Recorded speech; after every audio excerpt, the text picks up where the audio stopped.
Carga tributária e de encargos cresce e atinge 49% no setor elétrico. Fonte: valor econômico.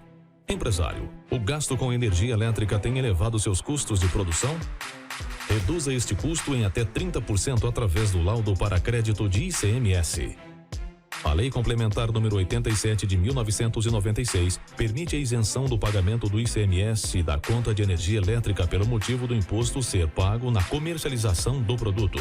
Se a empresa não for optante pelo Simples Nacional, possuir um processo de industrialização e ter como regime tributário lucro real ou presumido, pode solicitar o benefício por meio do laudo, onde constará o parecer técnico e o percentual a ser reduzido da conta de energia elétrica, devendo ser elaborado por um engenheiro eletricista qualificado. Entre em contato conosco e solicite o seu orçamento. Teremos um imenso prazer em ajudar você.